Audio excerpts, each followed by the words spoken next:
Assalamualaikum warahmatullahi wabarakatuh dan salam sejahtera. Apa khabar semua? Saya harap saudara dan saudari sekalian sihat walafiat.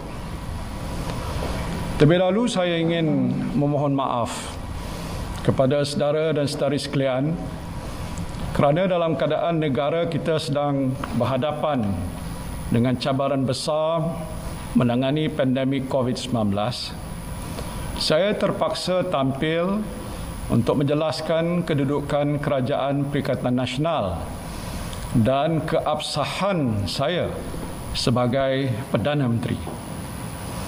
Semalam saya telah menerima warkah daripada Kebawah Duli Yang Maha Mulia Seri Paduka Baginda Yang Di-Pertuan Agong yang memaklumkan kepada saya terdapat 8 orang ahli Parlimen UMNO telah menulis surat kepada Yang di-Pertua Dewan Rakyat bahawa mereka telah menarik sokongan kepada saya.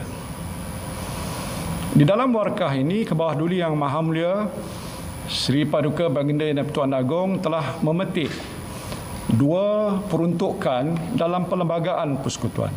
Pertama, Perkara 43(2)A, iaitu Yang di-Pertuan Agong hendaklah terlebih dahulu melantik sebagai Perdana Menteri untuk mempengusikan jemaah menteri seorang ahli Dewan Rakyat yang pada hematnya mungkin mendapat kepercayaan majoriti ahli Dewan Rakyat itu. Dan kedua, Perkara 43(4), iaitu jika Perdana Menteri tidak lagi mendapat kepercayaan majoriti ahli Dewan Rakyat, maka Perdana Menteri hendaklah meletakkan jawatan jemaah menteri, melainkan jika atas permintaannya Parlimen dibubarkan oleh Yang di-Pertuan Agong. Sehubungan itu, saya telah dititah menghadap oleh Kebawah Duli Yang Maha Mulia Seri Paduka Baginda Yang di-Pertuan Agong pada jam 11 pagi hari ini. Dalam majlis menghadap pagi ini, saya telah menyembah maklum kepada Kebawah Duli Yang Maha Mulia Seri Paduka Baginda Yang di-Pertuan Agong bahawa saya telah menerima sejumlah surat akuan daripada ahli-ahli Dewan Rakyat yang meyakinkan saya bahawa saya masih mempunyai kepercayaan majoriti ahli Dewan Rakyat pada masa ini. Sehubungan itu, peletakan jawatan saya di bawah Perkara 43(4) Perlembagaan Persekutuan adalah tidak berbangkit. Namun saya juga sedar bahawa kedudukan saya sebagai Perdana Menteri seringkali dipersoalkan. Maka saya telah menyembah maklum kepada Kebawah Duli Yang Maha Mulia Seri Paduka Baginda Yang di-Pertuan Agong bahawa saya akan menentukan keabsahan saya sebagai Perdana Menteri di Parlimen. Suatu usul undi percaya kepada saya akan dibentangkan di Dewan Rakyat ketika Dewan Rakyat bersidang pada bulan September. Melalui cara ini, kedudukan saya sebagai Perdana Menteri dan Perikatan Nasional sebagai kerajaan yang memerintah akan dapat ditentukan mengikut lunas undang-undang dan perlembagaan. Alhamdulillah, Kebawah Duli Yang Maha Mulia Seri Paduka Baginda Yang di-Pertuan Agong telah memperkenankan cadangan saya ini. Sementara itu, jemaah menteri dan pentadbiran jentera pentadbiran kerajaan akan terus berfungsi untuk melaksanakan amanah dan tanggungjawab kepada rakyat dan negara, khususnya dalam menangani pandemik COVID-19.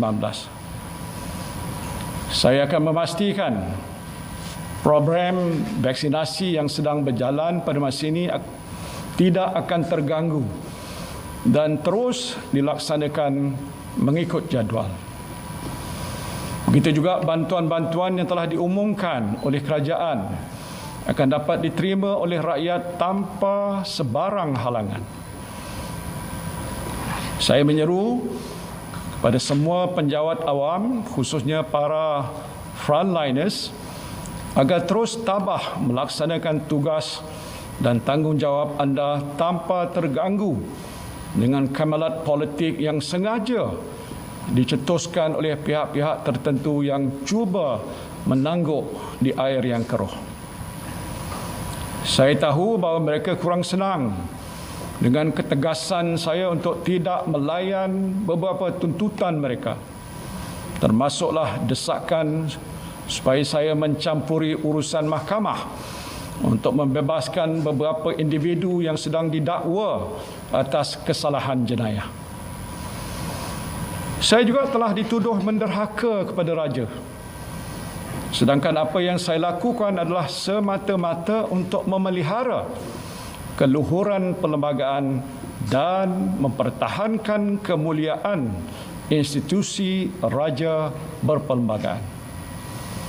Saya tidak akan mengorbankan prinsip saya dan membelakangi sumpah jawatan saya untuk menunaikan segala kewajipan dengan jujur, menumpahkan taat setia kepada raja dan negara serta memelihara, melindungi dan mempertahankan perlembagaan.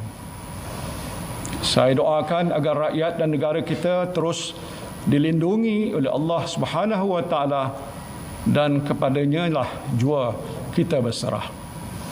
Faiza azamta fatawakkal 'ala Allah. Wabillahi taufiq wal hidayah. Wassalamualaikum warahmatullahi wabarakatuh.